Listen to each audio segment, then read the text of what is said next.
ఓం శాంతి 7/1/2024 అవ్యక్త BapDada revise date 31/12/1997. ఈ కొత్త సంవత్సరాన్ని ముక్తి సంవత్సరంగా జరుపుకోండి. సఫలం చేయండి, సఫలతను పొందండి. ఈరోజు బాప్దాదా నవ జీవితం కల శ్రేష్ఠాత్మలకు, నవయుగ రచయితలైన ఆత్మలకు కొత్త సంవత్సరం యొక్క శుభాకాంక్షల్ని ఇస్తున్నారు. ప్రపంచం కొరకు కొత్త సంవత్సరం ఆరంభమవుతుంది. పిల్లలైన మీ మనసులో కొత్త యుగం గుర్తుకొస్తూ ఉంది. ఎలా అయితే కొత్త సంవత్సరం రేపు రానున్నదో అలా కొత్త యుగం కూడా రేపు రానున్నది. మా కొత్త యుగం వచ్చేస్తుంది అన్న స్మృతి కలుగుతుందా? ఎలా అయితే నేడు కొత్త సంవత్సరం సందర్భంగా మనుష్యాత్మల మనసుల్లో సంతోషముందో, అల్పకాలిక ఉల్లాసముందో, అలా ఆత్మలైన మీకు కొత్త యుగం రానున్నది అని సదాకాలిక సంతోషం ఉంది. ఇది ఈరోజు మరియు రేపటి విషయమే అన్నట్లు అనిపిస్తుంది. ఈరోజు పాత యుగం ఉంది, రేపు కొత్త యుగం ఎదురుగా ఉంటుంది. డ్రామానుసారంగా ఇది ఈరోజు మరియు రేపటి విషయమే అన్న స్పష్ట స్మృతి అనుభవం అవుతుందా? లేక కేవలం కొత్త సంవత్సరాన్ని మాత్రమే జరుపుకోవటానికి వచ్చారా? కొత్త సంవత్సరం కొత్త యుగాన్ని గుర్తు తెప్పిస్తుంది. రేపు మేము ఎలా అవుతాము అన్న ఈ ఉల్లాస ఉత్సాహాలు మనసులో ఉంటున్నాయా? మీ కొత్త శరీరం అనే డ్రెస్ మీ ముందుకొస్తుందా? కొత్త యుగంలో మీ కొత్త శరీరం ఎంత సుందరంగా ఉండేదో గుర్తుందా? అది ఎటువంటి యుగము, ఎటువంటి రాజ్యం ఉండేది? ప్రకృతి దాసిగా ఎలా ఉండేది? ఎంత సతోప్రధానంగా ఉండేది? ఆ రాజ్యాధికారి స్థితి యొక్క స్మృతి స్పష్టంగా ఉందా? ఆ కొత్త ప్రపంచం ఎంత సుందరంగా ఉందో కనిపిస్తూ ఉందా? ఒక్క క్షణకాలంలో మీ రాజ్యాధికారాన్ని అనుభవం చేయగలరా? లేక చేస్తున్నారా? ఒక్క క్షణంలో నవయుగంలోకి వెళ్ళిపోండి. వెళ్ళటం వస్తుందా? ఎన్నిసార్లు ఈ రాజ్యాధికారాన్ని ప్రాప్తి చేసుకున్నారో గుర్తుందా? మీ రాజ్యం ఎంత ప్రియమైనదో అనుభవం చేయండి. అది అతీతమైనది కూడా మరియు ప్రియమైనది కూడా. ఒక్క క్షణంలో మన రాజ్యం మరియు మన విశ్వరాజ్యాధికారి స్వరూపం స్మృతిలోకి రావాలి. వారు కొత్త సంవత్సరంలో ఒకరికొకరు అల్పకాలికమైన కానుకల్ని ఇచ్చుకుంటారు. మరియు బాబా ఏమో నవయుగపు విశ్వరాజ్యాధికారాన్ని కానుకగా ఇస్తారు. ఈ అవినాశి కానుక ఈ సమయంలో బాబా ద్వారా మీ అందరికీ నిశ్చితమైన విధి అన్నట్లు లభిస్తుంది. ఈ విధిని ఎవ్వరూ తప్పించలేరు. ఇది అచంచలమైనది, అఖండమైనది. మరి ఇటువంటి కానుక లభించింది కదా, ఈ కానుకను జాగ్రత్తగా ఉంచుకోండి. దొంగలెవరూ ఈ కానుకను తీసుకుపోకూడదు. అందరి దగ్గర డబల్ లాక్ ఉంది కదా. ఈ రోజుల్లో సింగిల్ లాక్ పనిచేయటం లేదు, డబల్ లాక్ కావాలి. గోద్రేజ్ లాక్ కాదు, గాడ్ యొక్క లాక్ కావాలి. గాడ్ ఎటువంటి లాక్ ఇచ్చారంటే దానినెవ్వరూ విరగ్గొట్టలేరు. ఒకవేళ నిర్లక్ష్యులుగా అయ్యారంటే దొంగలు వచ్చేస్తారు. దొంగలు కూడా తెలివైనవారిగా ఉంటారు. ఈరోజు వీరి లాక్ డీలాగా ఉంది అని వాళ్లక్కూడా తెలిసిపోతుంది. అందుకే నిర్లక్ష్యులుగా అవ్వకండి. ఈ కొత్త సంవత్సరంలో స్వయం కొరకు మరియు సేవ కొరకు ఏ కొత్త ప్లాన్ను తయారు చేశారు? కాన్ఫరెన్స్లు చేయాలి, డైలాగ్ కార్యక్రమాలు చేయాలి, ఇవైతే ఎలాగూ చేస్తూనే ఉన్నారు. కొత్త ప్లాన్ ఏం తయారు చేశారు? బాప్దాదా ఈ కొత్త సంవత్సరంలో దేశ విదేశాలలోని వెరైటీ వర్గాల విశేష ఆత్మలతో కూడిన ఒక పుష్పగుచ్ఛాన్ని చూడాలని కోరుకుంటున్నారు. వర్గాల సేవనైతే చాలా చేశారు కదా. ఇప్పుడు ప్రతి వర్గం నుండి ఒక్కొక్క రత్నాన్ని తయారు చేయండి. ఒక్క వర్గం వారు కూడా మిస్ అవ్వకూడదు. ఎందుకని? ఇప్పుడు సమయం సమీపంగా వస్తూ ఉంది కనుక ఏ వర్గం వారు మా వర్గం ఉండిపోయింది అని ఫిర్యాదు చేయకూడదు. ఒక్కొక్క వర్గం నుండి క్వాలిటీ వారు విశేషంగా ఒక్కొక్కరు ఉండాలి. వారు మైక్లా పనిచేయాలి. ఎందుకంటే సమయం సమీపంగా వచ్చే కొద్దీ అన్ని వర్గాల వారు, అన్ని ధర్మాల వారు అందరి నోటి నుండి ఒకే ధ్వని వెలువడాలి, బాబా వచ్చేశారు. ఎందుకంటే ఈ సంగమయుగంలోనే ధర్మస్థాపక ఆత్మలందరిలోనూ మరియు అన్ని వర్గాల వారిలోనూ బీజం పడాలి.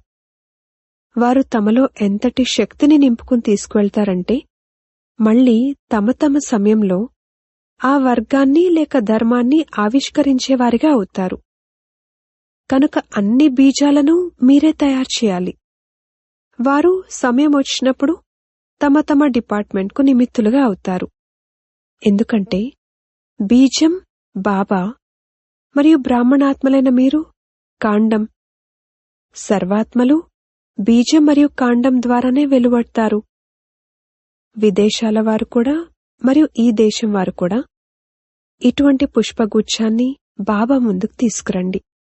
ఒక్కొక్క శాంపుల్ను తీసుకురండి. శాంపుల్ ద్వారా ఇతరాత్మలు స్వతహాగానే తయారవుతారు. కాని ఒక్కొక్కరు శక్తిశాలి మైక్గా అవ్వాలి. కనుక అటువంటి బీజమనండి, ధర్మమనండి, లేక వర్గమనండి, లేక వెరైటీ పూలతో కూడిన పుష్పగుచ్ఛమనండి తయారవ్వాలి. ఒక్కరు కూడా మిస్ కాకూడదు. అప్పుడే విశ్వ కళ్యాణకారులు లేక సర్వాత్మల ఉద్ధరణకు నిమిత్తాత్మలు అని పిలువబడతారు. ఒక్క శాఖ కూడా తక్కువ కాకూడదు. అన్ని శాఖలు ఉండాలి. మీ కొత్త యుగంలో కొన్ని వర్గాలుండవు. కాని ఆ ఆత్మలలో కూడా ద్వాపరంలోనైనా లేక కలియుగంలోనైనా ఎవరైతే ఆవిష్కరణకు నిమిత్తమవుతారో వారికి శక్తి మీ ద్వారానే లభించాలి. ఎలాగైతే ధర్మపితలందరూ మీ ముందు బాబా జెండాను, ప్రత్యక్షతా జెండాను ఎగరవేయటంలో సహయోగులుగా అవుతారో అలాగే అన్ని వర్గాల వారు కూడా ప్రత్యక్షతా జెండాను ఎగరవేయటంలో సహయోగులుగా అవుతారు. అందుకే సర్వుల సహయోగం ద్వారా సుఖమయ ప్రపంచ స్థాపన అనంటారు. సహయోగులుగా అవుతున్నారు కాని వారిలో నుండి ఇప్పుడు విశేష ఆత్మను సహయోగం ఇవ్వడంలో ముందుకు తీసుకువెళ్ళండి. నిమిత్తులుగా చేయండి. వారిని నిమిత్తులుగా తయారు చేసే బీజాన్ని వేయండి. ఏం చేయాలో అర్థమైందా? విదేశాల్లో కూడా ఇప్పుడు ఐపీలు లేక విఐపీల కనెక్షన్ అయితే సహజమైంది కదా. కష్టం కాదు కదా. కష్టమా లేక సహజమా? కనుక మీరందరూ మళ్లీ రాబోయే కొత్త సంవత్సరంలో వచ్చినప్పుడు బాప్దాదా ఆ కొత్త సంవత్సరం యొక్క కానుకగా ఇటువంటి పుష్పగుచ్ఛాన్ని చూడాలని కోరుకుంటున్నారు. ఒక సంవత్సరం సమయం ఉంది. తక్కువేమీ లేదు. ఈ దేశం వారు కూడా చేస్తారా? విదేశాల వారు కూడా చేస్తారా? హాజీ అని సమాధానమిచ్చారు. తప్పకుండా చేస్తారు. ఇది జరిగే ఉంది అని చెప్పండి. కేవలం నిమిత్తులుగా అవ్వాలి. డబల్ విదేశీయులు చెప్పండి. విదేశీయులందరూ చప్పట్లు కొట్టండి. అచ్చా, ఎవరు ముందుగా తయారు చేస్తారో చూస్తాము. దేశం వారా లేక విదేశాల వారా? మరియు ఎంత పెద్ద పుష్పగుచ్ఛాన్ని తయారు చేస్తారో చూస్తాము. సరేనా? నలువైపులా వింటున్నారు. ఈ దేశం వారు కూడా వింటున్నారు, విదేశాల వారు కూడా వింటున్నారు. ఇప్పుడు ఉల్లాసం వస్తూ ఉంది. ఇది చేస్తాము, అది చేస్తాము అని వారి మనసుల్లో ప్లాన్లు తయారవుతున్నాయి. అచ్చా, ఇది విశ్వసేవ. స్వయం కొరకేం చేస్తారు? ఆ ప్లాన్ కూడా తయారవుతుంది కదా. ఎందుకంటే ఒకవేళ స్వకళ్యాణానికి సంబంధించి శ్రేష్ఠ ప్లాన్ తయారు చేసుకోకపోతే విశ్వసేవలో సకాష్ లభించదు. అందుకే బాప్దాదా అందరి మనసులో ఉన్న ఉల్లాస ఉత్సాహాల గురించి తెలిసి ఏమంటున్నారంటే, ప్రతి ఉత్సవంలో పిల్లలు గోల్డెన్ జూబ్లీ వారు కావచ్చు, డైమండ్ జూబ్లీ వారు కావచ్చు, సిల్వర్ జూబ్లీ వారు కావచ్చు, లేక మరే జూబ్లీ వారైనా కావచ్చు, అందరూ మనస్ఫూర్తిగా ఉల్లాస ఉత్సాహాలతో తమ మనసులో బాబాతో ఈ ప్రతిజ్ఞను చేశారు. మేము బాబా సమానంగా అయ్యే చూపిస్తాము. అందరూ ఈ ప్రతిజ్ఞను చేశారు కదా. డబల్ విదేశీయులు ప్రతిజ్ఞను చేశారా? అందరూ చేతులూపారు. అచ్చా, అభినందనలు. ప్రతిజ్ఞనైతే చాలా మధురంగా, చాలా మంచిగా, చాలా ప్రేమగా, చాలా శక్తిశాలిగా చేశారు. ఇప్పుడు కేవలం ఆ ప్రతిజ్ఞను నిలబెట్టుకుంటూ ఉండండి. ప్రతిజ్ఞ చేసేవారు ఆ సమయంలో చాలా ఉల్లాస ఉత్సాహాలతో చేస్తారు. ధైర్యం కూడా చాలా బాగా ఉంచుతారు. మరి తర్వాతేమవుతుంది? ఒక్కోసారి మాయ ఎలుక రూపంలో వస్తుంది, ఒక్కోసారి పిల్లి రూపంలో వస్తుంది. పిల్లేం చేస్తుంది? మియావ్ మియావ్ అంటుంది కదా. మరి పిల్లలేం చేస్తారు? మే మే మే, నేను నేను నేను అనంటారు. కనుక ఇలా పిల్లిలా మియావ్ మియావ్ అనకండి. ఎలుకేం చేస్తుంది? ఎలుక తెలివి లేకుండా దేన్ని పడితే దాన్ని తినేస్తుంది, కొరుకుతుంది. అలాగే మాయ కూడా పిల్లల ఖజానాలను కొరికి తినేస్తుంది. ఒక్కోసారి సింహం వస్తుంది. సింహమేం చేస్తుంది? నిర్భయులుగా ఉన్నవారిలో భయాన్ని పుట్టిస్తుంది. సర్వశక్తివంతులైన పిల్లలను నిరాశలుగా చేస్తుంది. ఇలా చేయకండి. దానిని రానివ్వకండి. డబల్ లాక్ వేసే ఉంచండి. ఈ సంవత్సరం దేనిని రానివ్వకండి. ఈ సంవత్సరాన్ని అన్ని విషయాల నుండి ముక్తి సంవత్సరంగా జరుపుకోండి. ముక్తి సంవత్సరము. ఈ ముక్తి సంవత్సరాన్ని జరుపుకున్నప్పుడే ముక్తిధామంలోకి వెళ్తారు. దీని కొరకేం చేస్తారు? ఇది చాలా చిన్న విషయం, పెద్ద విషయమేమీ కాదు. బాప్దాదా కేవలం ఒక చిన్న స్లోగన్ ఇస్తున్నారు. సఫలం చేయండి, సఫలతను పొందండి. అర్థమైందా?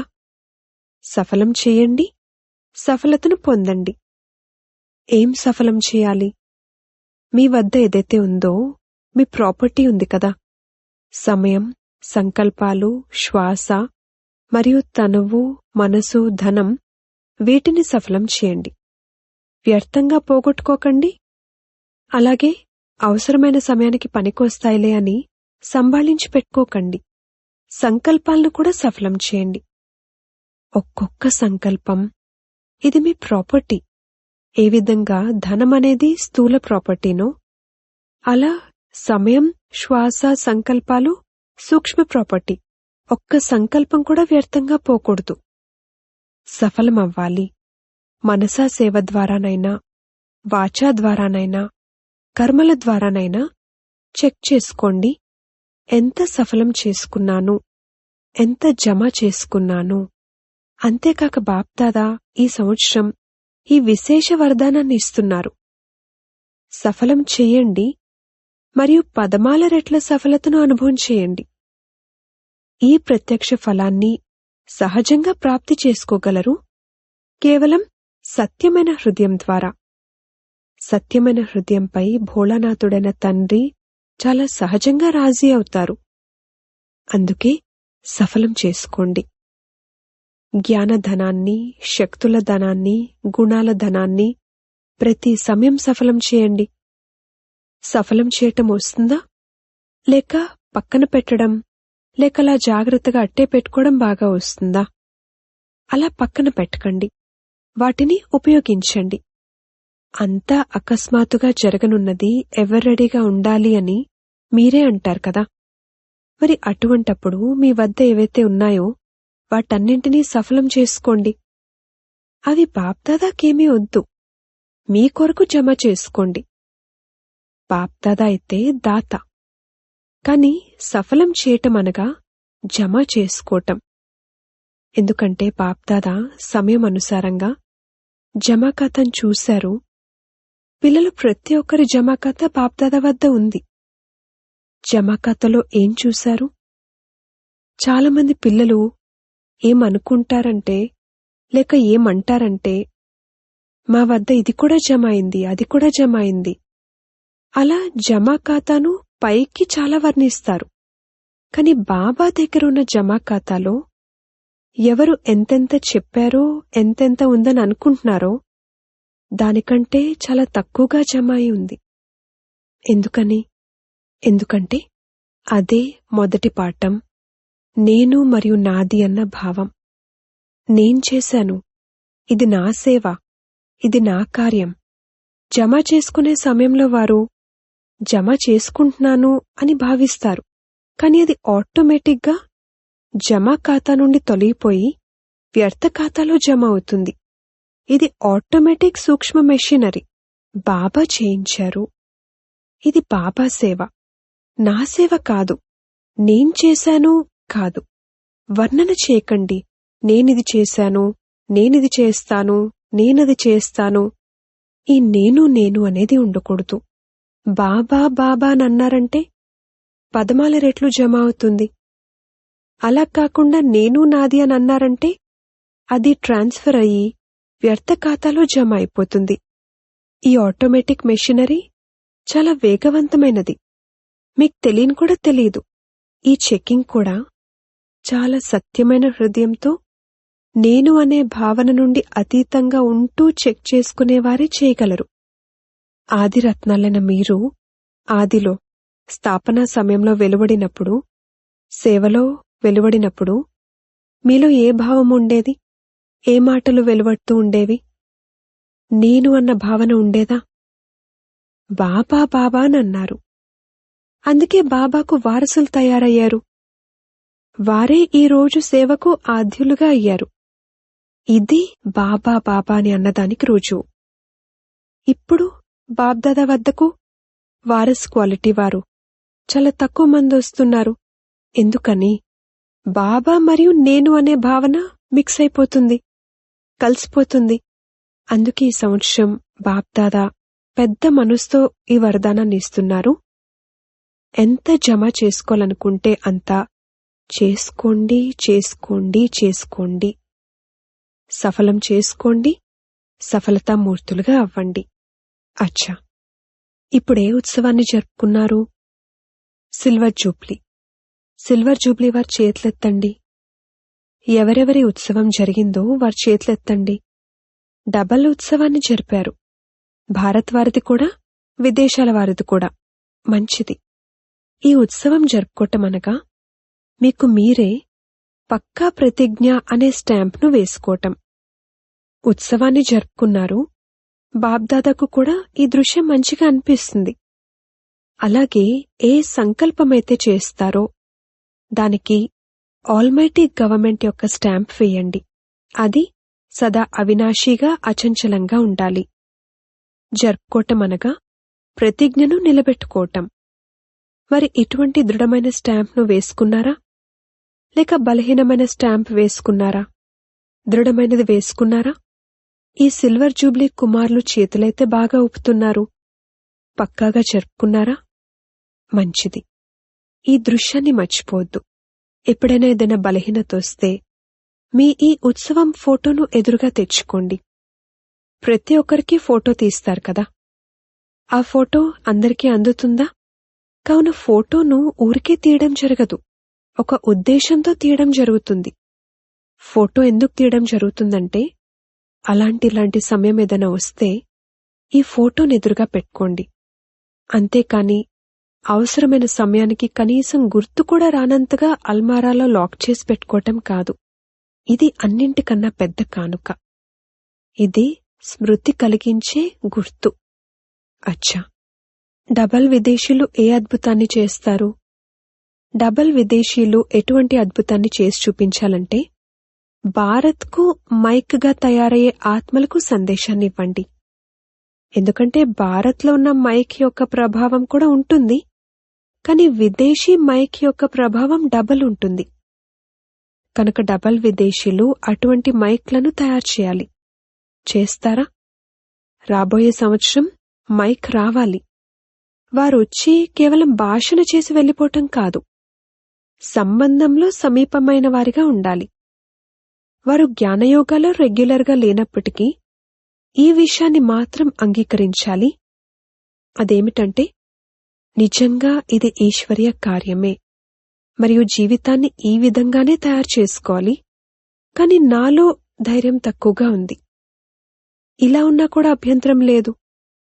ఎందుకంటే ఇతరుల కొరకు నిమిత్త మైక్లుగా అవుతూ స్వయం కూడా తప్పకుండా తయారైపోతారు. డైరెక్టుగా విద్యార్థులుగా అవ్వరు, కాని సేవా బలం ద్వారా ఇతరులకు నిమిత్తులుగా అవుతారు. ఆ ప్రభావంతో వారు తయారైపోతారు. మరి డబల్ విదేశీయులు విన్నారా? ఇందుకు ఏ దేశం నిమిత్తంగా అవుతుందో ఇప్పుడు చూస్తాము. ఏ దేశమైతే నిమిత్తంగా అవుతుందో వారికి అవార్డు ఇస్తాము. సర్వ నవయుగ విశ్వాధికారులకు, నవ జీవితం ద్వారా విశ్వ పరివర్తక ఆత్మలకు, సదా సఫలం చేసుకోవటం ద్వారా సఫలతామూర్తులుగా అయ్యే ఆత్మలకు, సదా తాము చేసిన ప్రతిజ్ఞలకు సాకార స్వరూపాన్నిచ్చే అచంచల అఖండ స్వరూపాత్మలకు, సదా ఉత్సవంలో ఉంటూ ఇతరులకు కూడా ఉత్సవం ద్వారా ఉత్సాహాన్ని కలిగించే ఆత్మలకు, కొత్త సంవత్సరానికి మరియు కొత్త యుగ స్థాపనకు బాప్దాదా యొక్క శుభాకాంక్షలు, శుభాకాంక్షలు, శుభాకాంక్షలు. అలాగే ధైర్యం పెట్టుకుని ధైర్యం ద్వారా ముందుకు వెళ్లి బాబా నుండి సహాయం పొందే అటువంటి పిల్లలందరికీ బాప్దాదా యొక్క ప్రియస్మృతులు మరియు నమస్తే. రాత్రి 12 గంటల తర్వాత బాప్దాదా పిల్లలందరికీ మళ్లీ కొత్త సంవత్సర శుభాకాంక్షలు తెలిపారు. విశ్వంలోని అన్ని మూలల్లో ఉన్నవారికి, విశ్వంలోని నలువైపులా విశేషంగా నవజీవితంలో ఉండే అందరికీ కొత్త సంవత్సరంతో పాటుగా కొత్త యుగానికి కూడా శుభాకాంక్షలు, శుభాకాంక్షలు, శుభాకాంక్షలు. బ్రాహ్మణ పిల్లలకైతే ప్రతిరోజు ప్రతి క్షణము కొత్తదే. ఇప్పుడు పాత సంవత్సరానికి వీడ్కోలు మరియు కొత్త సంవత్సరానికి శుభాకాంక్షలు.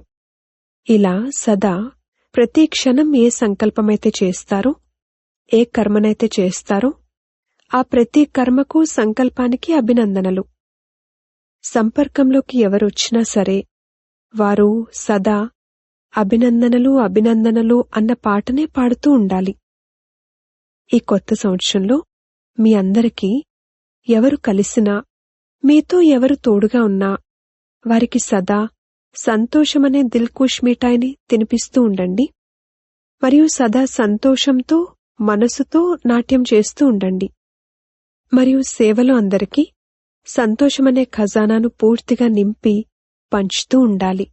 నలువైపులా ఉన్న పిల్లలకు కొత్త సంవత్సరంతో పాటు ఇటువంటి కొత్త జీవితానికి, కొత్త ఉల్లాస ఉత్సాహాలకు శుభాకాంక్షలు, శుభాకాంక్షలు. గుడ్ నైట్ మరియు గుడ్ మార్నింగ్. అచ్చా. ఓం శాంతి. వరదానము: దృఢ నిశ్చయం ఆధారంగా సదా విజయిగా అయ్యే బ్రహ్మ బాబా స్నేహి భవ. ఎవరైతే దృఢ నిశ్చయాన్ని పెట్టుకుంటారో వారి నిశ్చయానికి లభించే విజయం ఎప్పుడూ తప్పిపోదు. పంచతత్వాలు లేక ఆత్మలు ఎవరు ఎంతగా ఎదిరించినా కాని వారు ఎదిరిస్తారు. కాని మీరు ఎడతెగని నిశ్చయం ఆధారంగా ఇముడ్చుకునే శక్తితో ఆ ఎదిరించడాన్ని ఇముడ్చుకుంటారు. నిశ్చయంలో ఎప్పుడూ అలజడి కలగదు. ఈ విధంగా అచలంగా ఉండే విజయీ పిల్లలే తండ్రికి స్నేహిలు. స్నేహి పిల్లలు సదా బ్రహ్మబాబా భుజాలలో ఇమిడి ఉంటారు. స్లోగన్: సర్వ ఖజానాల తాళం చెవిని ప్రాప్తి చేసుకోవాలనుకుంటే పరమాత్మ ప్రేమ యొక్క అనుభవజ్ఞులుగా అవ్వండి. అవ్యక్త సైలెన్స్ ద్వారా డబల్ లైట్ ఫరిష్తా స్థితిని అనుభవం చేయండి. ప్రతి విషయంలో, వృత్తిలో, దృష్టిలో, కర్మలో అతీతత్వం అనుభవం అవ్వాలి. వీరు మాట్లాడుతున్నారు కానీ చాలా అతీతంగా, చాలా ప్రియంగా అనిపిస్తుంది అన్నట్లు అనిపించాలి. ఆత్మికంగా ప్రియంగా అనిపించాలి. నంబర్ 1 అయిన బ్రహ్మ ఆత్మతో పాటు మీరందరూ కూడా ఫరిష్తాలుగా అయి పరంధామానికి వెళ్ళాలి. కనుక మనసు యొక్క ఏకాగ్రతపై అటెన్షన్ పెట్టండి. ఆజ్ఞానుసారంగా మనసును నడిపించండి. ఓం శాంతి.